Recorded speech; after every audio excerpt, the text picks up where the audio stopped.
deadly riots over the government's plan to avoid defaulting on its loans. Is that the unemployment keeps rising, and it has to keep rising just because you have an excess supply of goods, which is this is all borrowed money that our and that debt is owned by banks in other countries. It's going over wires. Including right here at home. In the form of a convenient personal loan.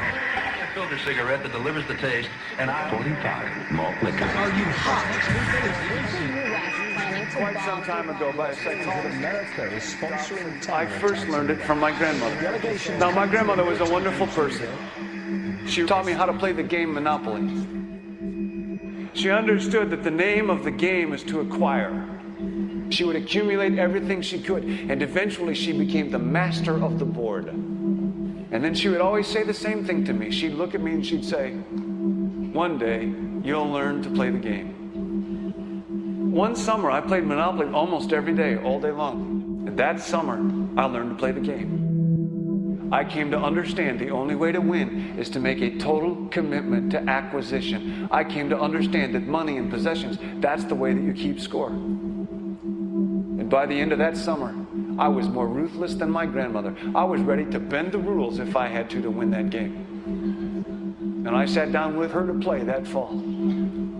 I took everything she had. I watched her give her last dollar and quit in utter defeat. And then she had one more thing to teach me. Then she said, "Now it all goes back in the box."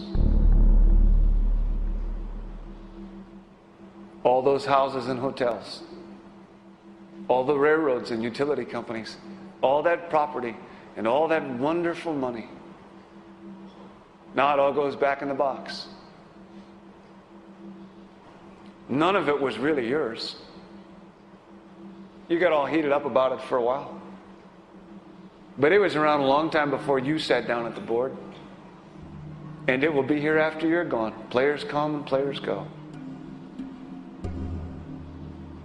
Houses and cars, titles and clothes, even your body. Because the fact is that everything I clutch and consume and hoard is going to go back in the box, and I'm going to lose it all. You have to ask yourself, when you finally get the ultimate promotion, when you've made the ultimate purchase, when you buy the ultimate home, when you have stored up financial security and climbed the ladder of success to the highest rung you can possibly climb it, and the thrill wears off, and it will wear off, then what? How far do you have to walk down that road before you see where it leads? Surely you understand, it'll never be enough.